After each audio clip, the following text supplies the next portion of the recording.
I've been spending more time in California lately, and I just love it there. Literally every time I'm there, it just feels like that song, I Think I Like This Little Life. And I can't wait to get back there to my friends and the community that I've built. I'm hoping to get back in the fall, but every time I visit LA, I've realized I could easily be making some extra money if I just Airbnb my home while I'm away. I always love staying in Airbnbs when I'm away, so I can just settle into a good routine, and I'm excited to host people in my home too. Whether you have extra space in your home or you're looking to make some extra money while you travel somewhere fun, your home might be worth more than you think. Find out how much at airbnb.ca/host. Hey you, Bravo's now in Canada. I just got chills. If you know Bravo, I love that. You love that? you know Vanderpump Rules, Why does it have to get so complicated? Summer House, Don't activate me because you've not seen me activated. Below Deck, I'm not your friend, I'm your captain. Top Chef, Hi, Chef. and Housewives. Definitely Housewives. I'm not gonna lie, I'm looking forward to this. Bravo, now available. It's insane. Subscribe now with your TV service provider. Fall in Canada has never been hotter. Frequency Podcast Network. Stories that matter, podcasts that resonate. Hey there. I feel like we did this pretty recently, so this is kind of, right? When was the last feedback episode? It's every long weekend. Every long weekend, right. I guess maybe it's just summer, so time feels like it's kind of flown by. But here we are again with another feedback episode. As always, I'm the lead producer of The Big Story. My name is Joe Fish. Happy to be here with you, and I'm here with Jordan Heath Rawlings, the host and executive producer of The Big Story, and summer's over. Yeah, how do you feel about that, Jordan? Are you a fall guy? Do you like summer? Joe, it's football season. Oh, right. So your Lions are back. My Lions are not only back, my Lions are good for the first time in eternity. All right, yeah, so, I mean, it's been a good month for us. I think the top line takeaway this month was our Fixing Canada series that we ran a few weeks ago now.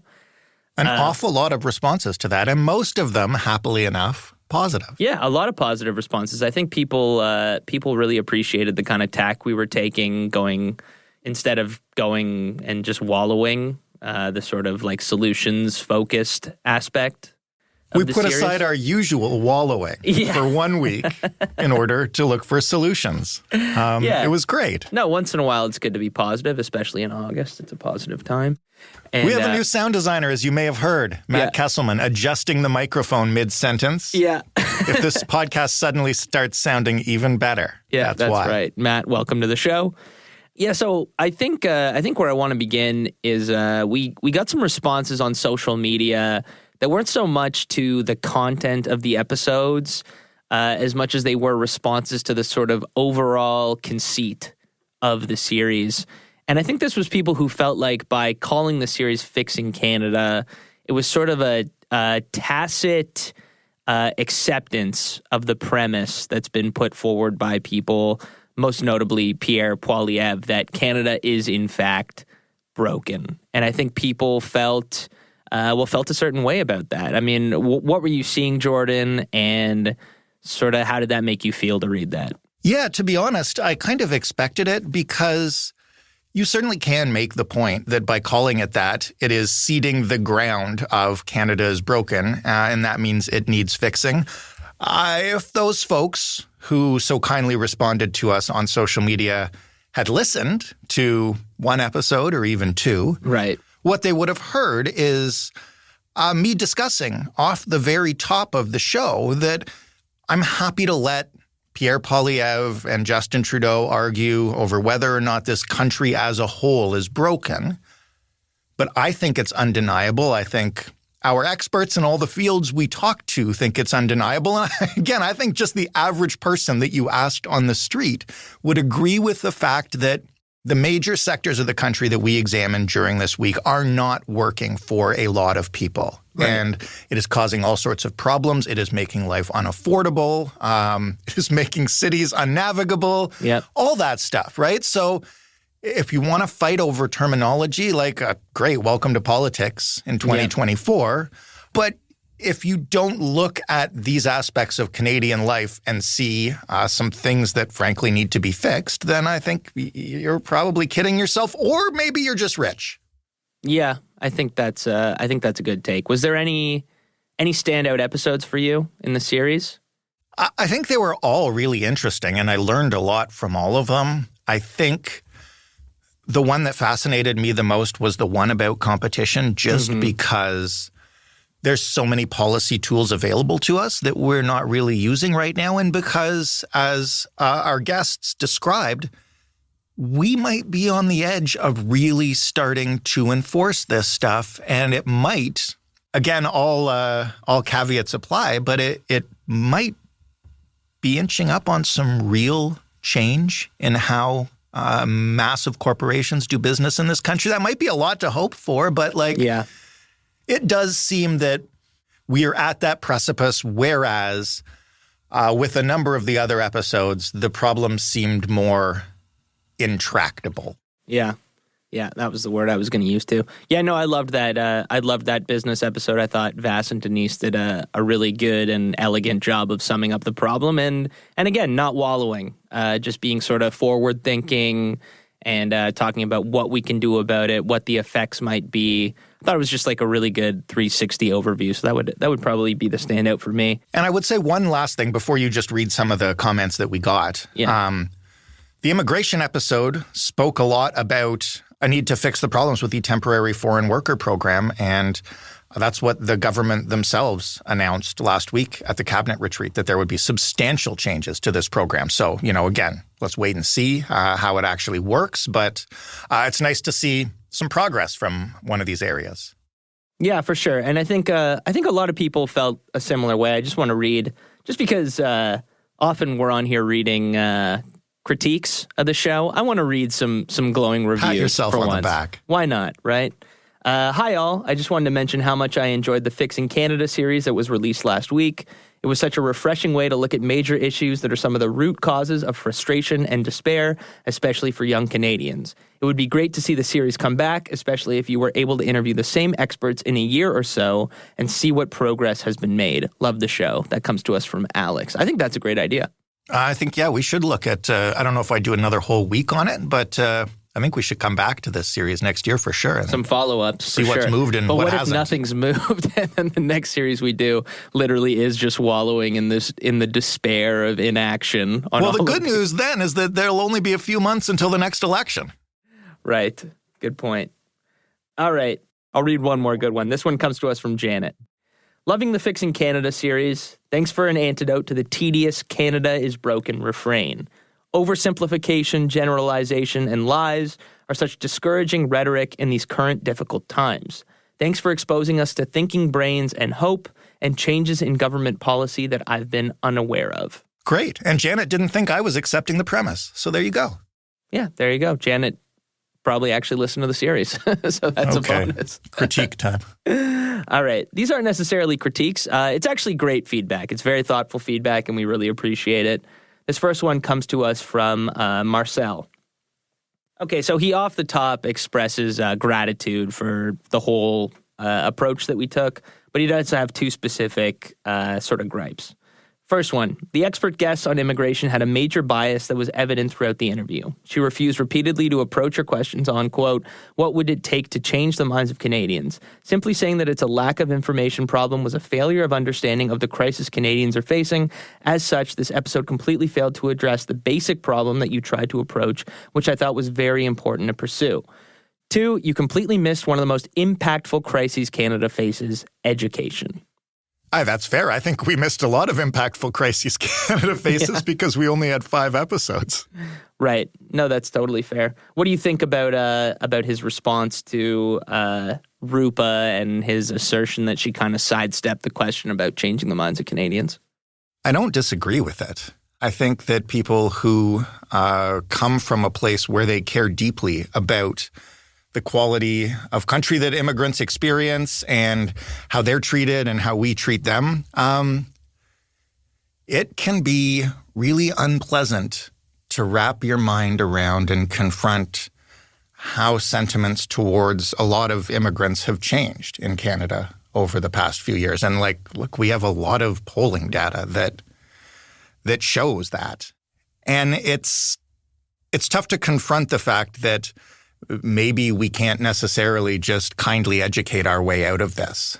I don't know the answer to that, but I also think it's something that we should probably discuss more in depth in the show, because I think when we talk about like how Canada has changed over the past 5 years or so, I think that's one of the more profound like shifts in what I guess some people would call like Canadian sentiment, Canadian values. Like we used to think of ourselves as a whole, not just as individuals, as incredibly welcoming, incredibly pro-immigration. One of the things that during my time growing up and the first decade plus more of my career was viewed as like one of the things that Canada would slap on a sign to tell the world how awesome we are. And I do think it's incredible how pro-immigrant this nation has been. But I think we also need to confront the fact that that's been changing, and we need to figure that out. And I don't know that we got at it enough in that interview. Yeah, that's fair. It plays into the partisanship stuff that we talked about in the last episode of Fixing Canada, which is like when you look at a problem like this that has people really polarized, it's worth asking how we got that way and how we get out of it. Because it used to be you would know a ton of immigrants. You would talk to them, even if you disagreed slightly about policy and what our targets should be and et cetera, et cetera. It wasn't far off. And there was this common sentiment that immigration is really important to who we are. Now that is a political statement in a way it wasn't 5-10 years ago. Anyway, Marcel, thank you for the feedback. Yeah, it's good feedback. It's thought-provoking. We really appreciate it, and we'll take it to heart.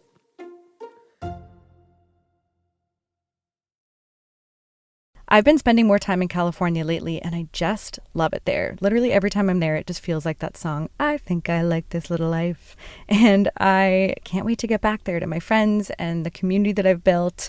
I'm hoping to get back in the fall, but every time I visit LA, I've realized I could easily be making some extra money if I just Airbnb my home while I'm away. I always love staying in Airbnbs when I'm away, so I can just settle into a good routine, and I'm excited to host people in my home too. Whether you have extra space in your home or you're looking to make some extra money while you travel somewhere fun, your home might be worth more than you think. Find out how much at airbnb.ca/host. Hey, you. Bravo's now in Canada. I just got chills. If you know Bravo, I love that. You love that? you know Vanderpump Rules, Why does it have to get so complicated? Summer House, Don't activate me because you've not seen me activated. Below Deck, I'm not your friend. I'm your captain. Top Chef, and Housewives. Definitely Housewives. I'm not gonna lie, I'm looking forward to this. Bravo, now available. It's insane. Subscribe now with your TV service provider. Fall in Canada has never been hotter.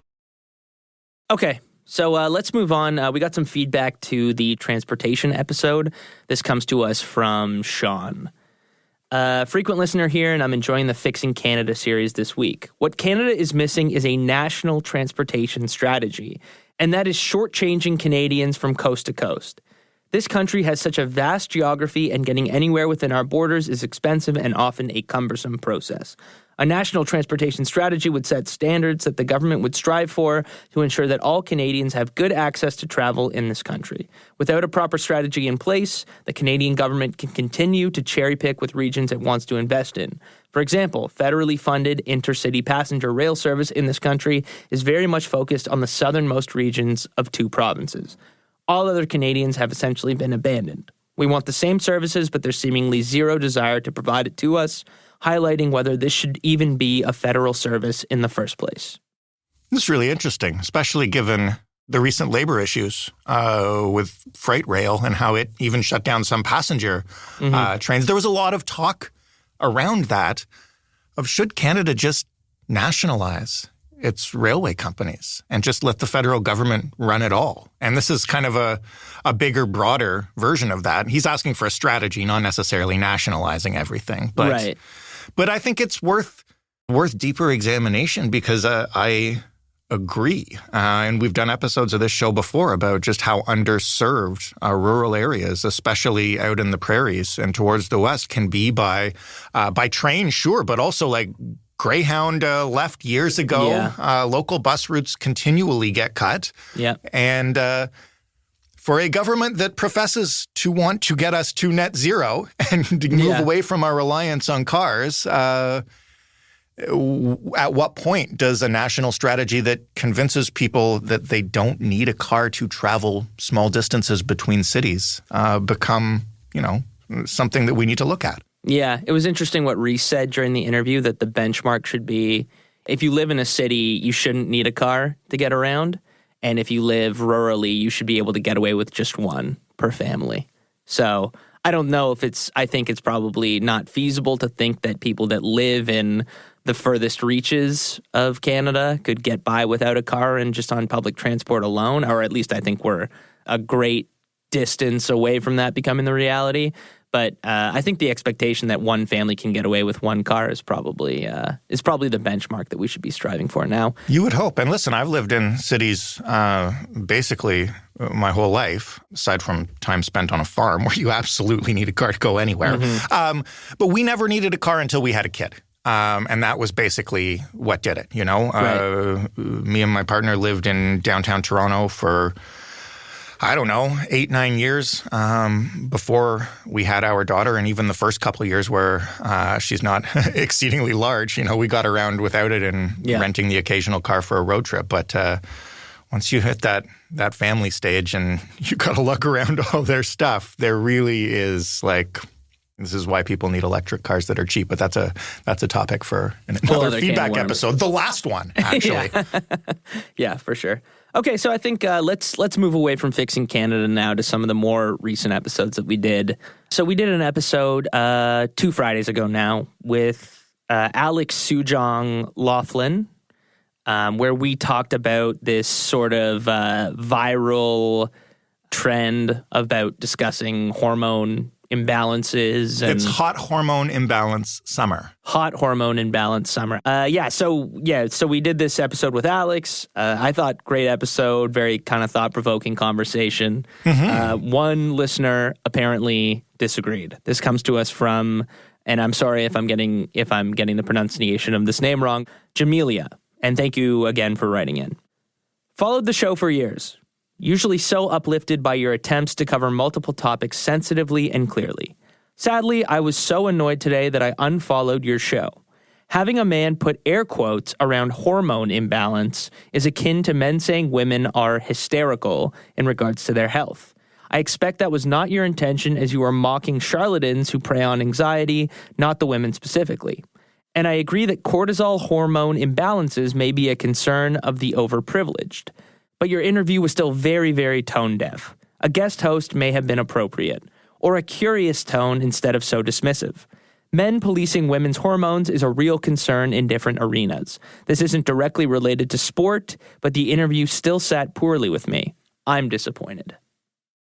I guess I don't understand why. This is not to be dismissive, obviously, but the point of doing that episode was to discuss with somebody who's had, as Alex explained, the exact experience that we're talking about here that so many women and marginalized folks have had, which is the healthcare industry dismissing their claims, dismissing the reality of their pain, and forcing them to look anywhere else for anything that might help. And as I think we got at, that is a very real problem. Separate from that very real problem is another very real problem, which is people who hawk pseudoscience on social media and prey on folks who are clearly in a desperate situation when it comes to what they're experiencing. And I would really take issue with the fact that I was dismissive of that. I think both Alex and I made some jokes at how ridiculous those folks can be on social media when they're trying to suck people in and get them to buy this stuff. But yeah, I really, I'm, as anybody who listens to these feedback episodes would note, I'm happy to take criticism. But I think it's weird that this listener, former listener maybe, says that I expect that was not your intention, as you were mocking characters who prey on anxiety, not the women specifically. And that's right. That's exactly what I was doing. And obviously, I apologize if it came off another way. But I mean, judging from the letter, it sounds like it came off the right way. Yeah. But we aired the critique because We always take critique seriously, especially from longtime listeners, and I hope you'll keep listening to the show. But yeah, just so you know, you nailed it. It was not my intention at all, and it didn't come across that way, I hope.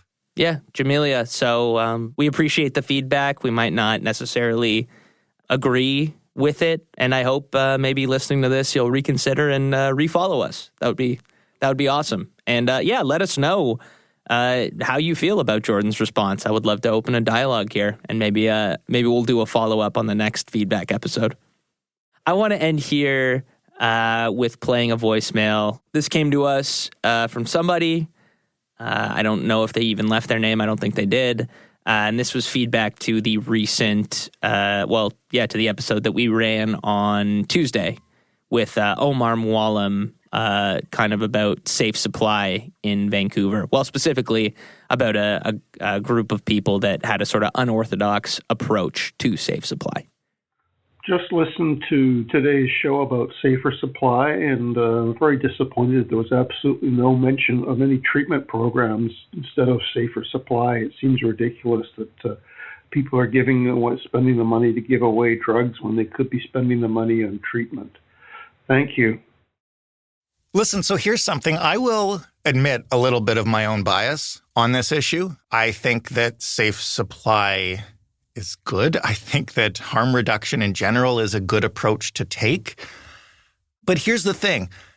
We probably should do an episode about the case for treatment as a plan, because we have, this listener is right.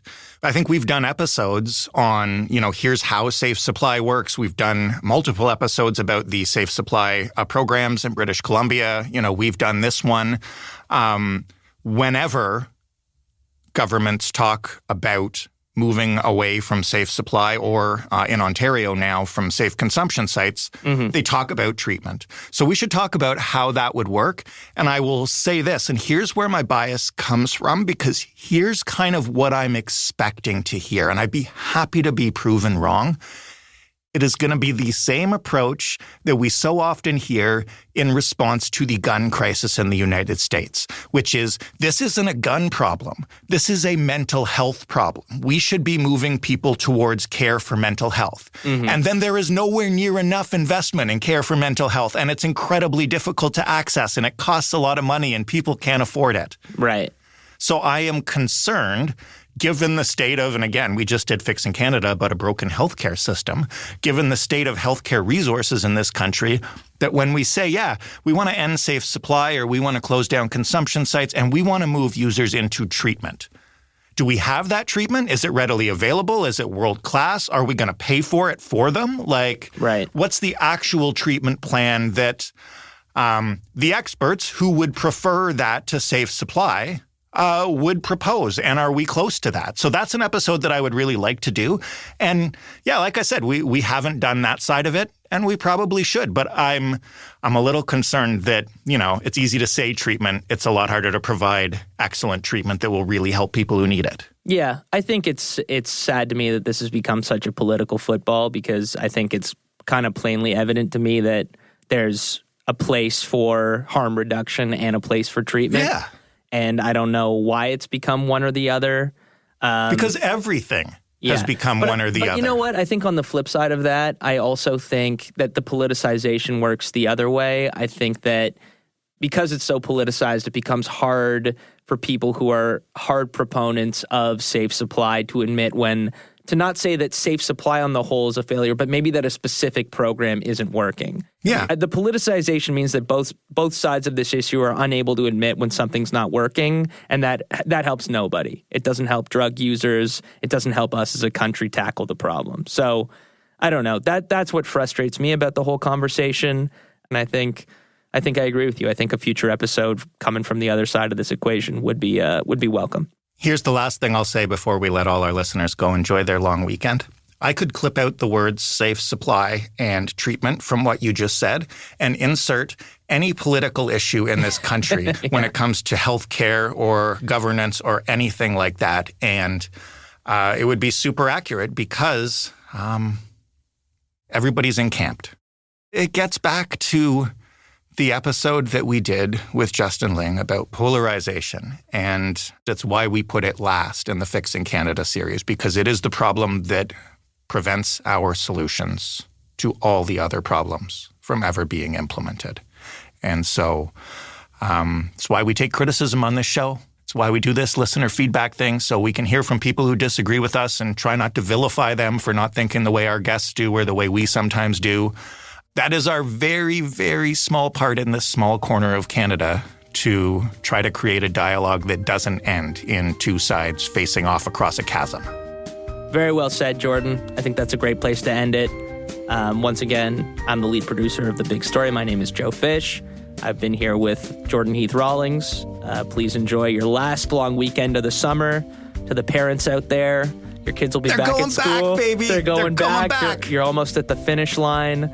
Enjoy the waning days of summer, and we'll talk tomorrow. Thanks again.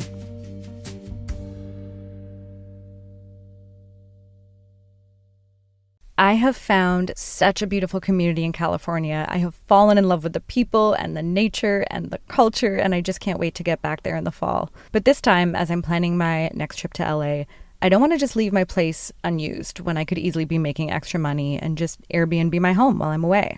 I am an avid user of Airbnb, and I'm excited to try out the hosting side of it. So for the next trip you plan, just remember that while you're away, your home could be an Airbnb, and it might be worth more than you think. Find out how much at airbnb.ca/host.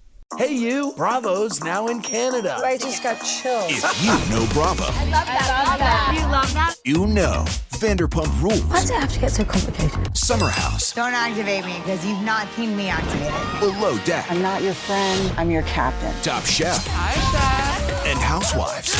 Definitely Housewives. I'm not gonna lie, I'm looking forward to this. Bravo, now available. It's insane. Subscribe now with your TV service provider. Fall in Canada has never been hotter.